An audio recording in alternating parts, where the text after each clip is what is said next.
Hello and welcome. I rarely purchase the games right after hearing about them. It usually takes me a while. I tend to check some sources like Board Game Geek, YouTube, Facebook, etc. before I will buy a new game. But Sherwood was one of the few notable exceptions. I purchased this game almost right after I heard about it. Why? Well, because it is about Robin Hood. And Robin Hood was really a hero of my childhood. One of the first TV series I remember watching was Robin of Sherwood, amazing TV show with a lot of magic. Next, there came a great movie with Kevin Costner and even a really good parody made by Mel Brooks. Also, there was a fantastic PC game about Robin Hood made in the similar way like Commandos Behind the Enemy Lines. And finally, one of my very first historical novels that I read was Ivanhoe by Walter Scott, another book where Robin Hood can be seen. So, as you can see, there was Robin Hood everywhere when I was a kid, but later he disappeared. I don't think there was much more productions about Robin Hood later, but even so, he became an important part of the pop culture and the stories for me. So, when I heard that someone made tactical game about Robin Hood, well, I had to get it. And this is a game made by a French company Historicone, and this is a part of their series Norman Saga, about the various battles and campaigns fought by the Normans during the 9th, 11th or 12th century. And let's check what's inside the game. First of all, I have to talk a while about the cover, because cover is simply amazing. I really like it. It's one of the most beautiful covers of the war games I have seen in a really long time.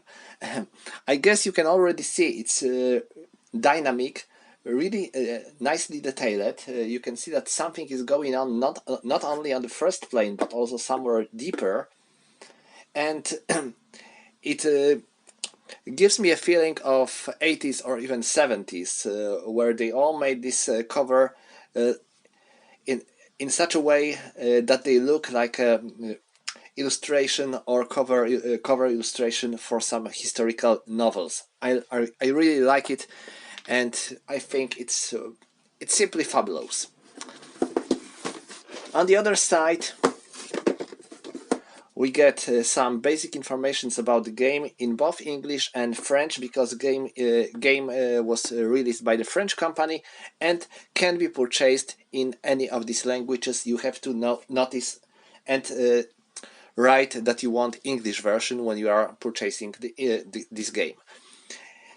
Here we have some basic informations and saying that this game has a low complexity and has a quite good solitaire suitability. Here we have information about the box and the game scales. So let's take a look inside the box. First of all, this is one of the biggest surprises. The game comes with a counter tray. That's something unusual, I have to say. Next we have History, Rules and Scenarios book. We have an illustration from the cover. Well, I'm not surprised that authors like it, because I like it a lot. Like I said, it looks really nice. Then we have the tables. There is one sheet of table, and oh, here it is in French. So you can see here are the tables. Well, letters are pretty small, I have to admit, but at last we get them all on the single sheet, and this is something I like, because sometimes it's really annoying when you get 5 or 6 sheets of tables, player rates, and etc. etc. And when you play, you have a problem to find which sheet you need now. And here we get everything on the single sheet. This is nice. Here we have wait. There is a counter sheet and some boards. So let's take a look on the counter sheet first. Let me give you a closer look on it. You can see this is a single man scale game, which is, I think, pretty unusual. There aren't much games where you command a single character. Of course, there is a lot of squad scale games, but I can't recognize many games with single characters that are truly war games, of course, because there are a lot of games in this scale that are Ameri games, etc. But or maybe a miniatures game, of course, as well. But I don't think we get many war games, and this game is pure war game after all. Notice that a lot of these guys have their two versions that are mounted version and foot version. Same. The only issue that bothers me here is how to recognize which side is which, because you can see that all the counters are the same. There is a figure and a white background. There are no different backgrounds for these men, so I am not sure if it is easy to tell who is who is a Robin Hood friend or who is a soldier of Sheriff of Nottingham. That's interesting. I wonder. From the other hand, you can see there are some letters here in the lower right corner, so maybe they are telling us who is on which side. Of course, there is a lot of warriors, and you can tell that a lot of them comes from the original stories about Robin Hood, like Ivanhoe, Sheriff of Nottingham, Guy of Gisborne, Robin Hood, Lady Marian, Will Scarlet, Alan of the Dale, Friar Tuck, Little John, etc. etc. So there is a lot of I don't mean they are historical, because we cannot tell if Robin Hood was a historical figure or not. There are no faithful resources about Robin Hood himself, but there are some sources suggesting us that there was another outlaw of such a name called Robin Hoodie, and he was also active in the Sherwood area. If you will ever visit Nottingham Museum, you will be able to see his bow and his arrows. So these counters look interesting. Notice that there are even some animals like deer, wolf, ox or pig, some carriage, cart. Interesting is that there are no any markers. You get only counters for your men, but not any markers like in most of the games. And here on the other side we can see that most of these poor men are dead. Some are stunned, but I think most are dead. Horses here are also dead, but here we have unmounted horses. I wonder if they are used when you want to dismount. Interesting. And here is a single counter for up the tree, so it allows you to jump on the tree, I believe. I will see it later. So that's when it comes to the counters. They are pretty nice when it comes to the look. I mean, graphics are nice, but my only issue is how to tell the sides. Okay, now let's take a look on the boards. How many of them? 1, 2, 3, and 4. We have 4 boards. They are not very big. They are printed on the nice paper. Not very thick, but not very thin as well. They are not as thick like let's say Advanced Squad Leader game boards, but they are thicker than, for example, MBT boards. They look nice. They are pretty. Nothing artistic here, but I think they look good. Here we have a title. It's La Ravine, czyli, sorry. So it is the Gulch. It is tactical scale game, so it is pretty important to make these boards clear, so you can trace the line of sight, etc., etc. And this is Robin Hood, so I'm sure there will be a lot of line of sight tracing. Here is another board. It is called the Inn, La Berger. So, pardon my French. And here we have some buildings. It's interesting because you can see that this wall comes not through these hex edges, but it comes straight. I wonder how it will work. Here I can see there are windows or doors. I'm not sure. Here we have some warehouse and a forge. Okay. This is a tiered board, the wood's edge, so we have mostly some woods here with letters. Wonder if they are used for a certain reason. Well, maybe I started to wonder if they have something to do with this up the tree table. I will see it later. And finally the forester's cottage, the last board.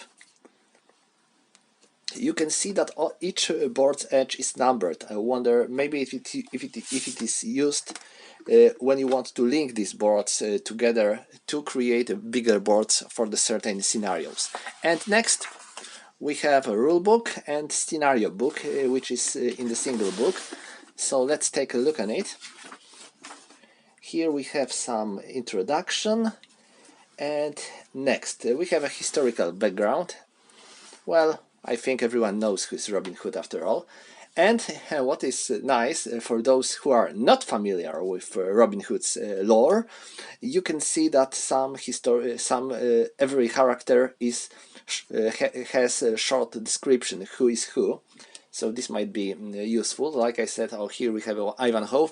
I have a soft spot of Ivanhoe because, like I said, it was my first historical novel, or one of the first. I'm not quite certain today, but definitely one of the first.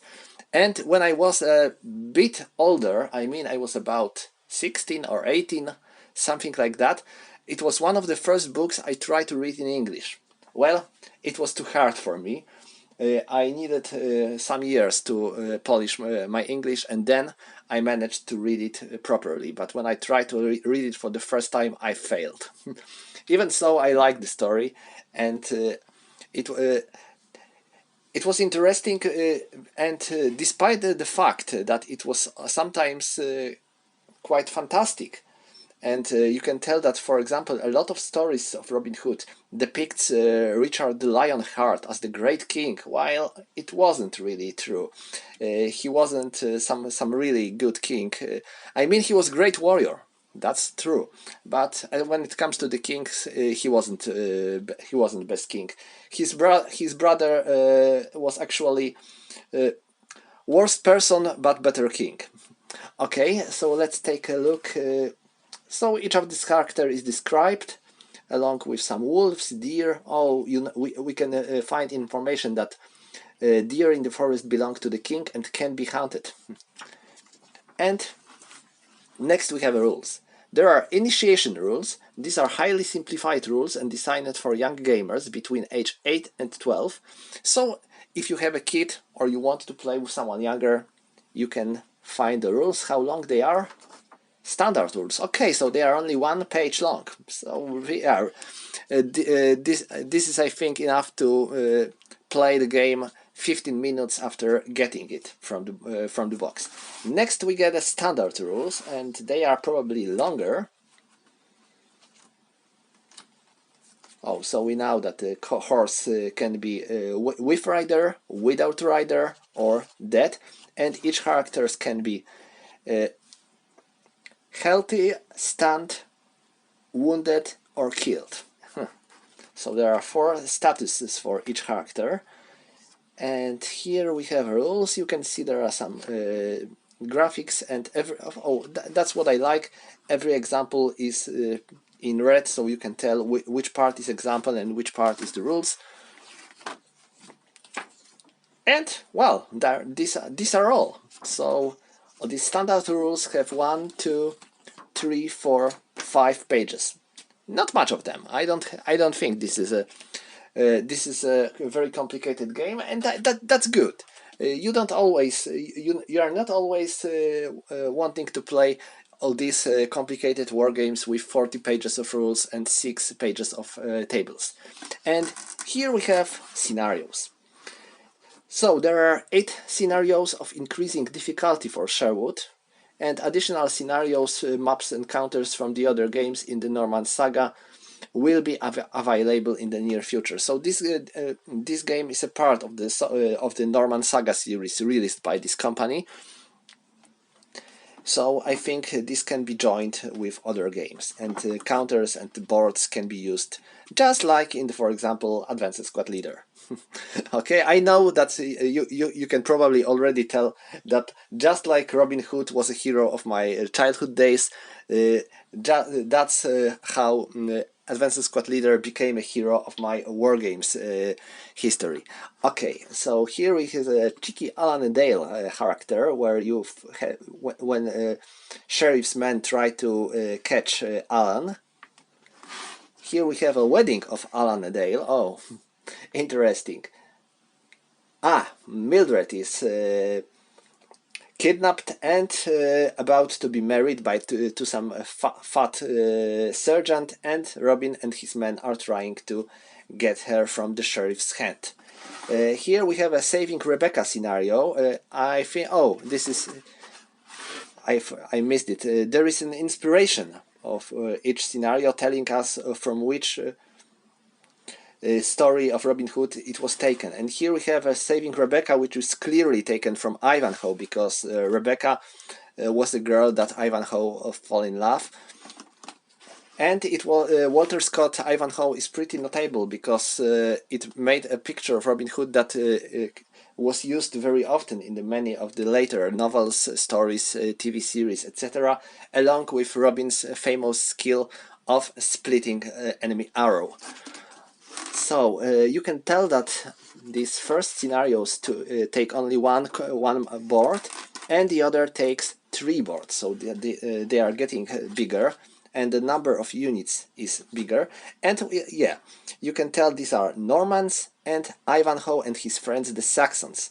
So yes, I started to notice that here we have Nix, NCM, Nick, and here we have X, XCA, XCA, XIL. So I believe this N or X are the letters that used to tell the enemy from the friend. So here we get even bigger scenario with 4 boards. Well, you can tell that these boards are not very big itself, so even combining 4 of them is not making some really huge board. We have a carriage and a draft horse. But please notice that even if these scenarios are getting bigger, the number of counters used there is not something really impressive. Here we have 1, 5, and 8. So isn't it big number? No. Here we have 1, 2, and 6. And here we have some Robin and Merrymen and the villagers. So even if you take all these counters together, you won't get some really huge number of counters. Okay, we have another 3 boards big scenario. Here we have a wolf leader, for some time now a sorcerer. Okay, now this is something that sounds like a TV series, because this TV series was had a lot of magic and Celtic myths inside. And here we have a tavern, another small scenario, and finally the bait, a really big scenario with 4 boards, one next to each other. Finally, a purchase table that will allow you to complete your own balanced scenarios. And here we have names of the other games released in this Norman Saga series. So that's all when it comes to what's inside the game. Well, I think this is something unusual and interesting for me. I played a lot of tactical scale games, but I never played any tactical game that takes place in the Middle Ages. So that's something unusual and interesting, and I'm sure I will make a couple of videos about this game. Well, as for now, I cannot tell how long it takes to play. I believe that these introductory scenarios, introductory rules that were included, are making game very quickly, and even if standard scenarios that were included that were later are not seem very complicated. So I think this game might be really quick to play, but I don't know. I will tell you when I will play it, and I will surely make a couple of videos about this game to show you how this game works and if it is really worth purchasing or not. So far it looks very good, and if you were raised on Robin Hood just like me, you probably want to get it just because it looks very nice. So that's all for today. Thank you for watching, and see you next time.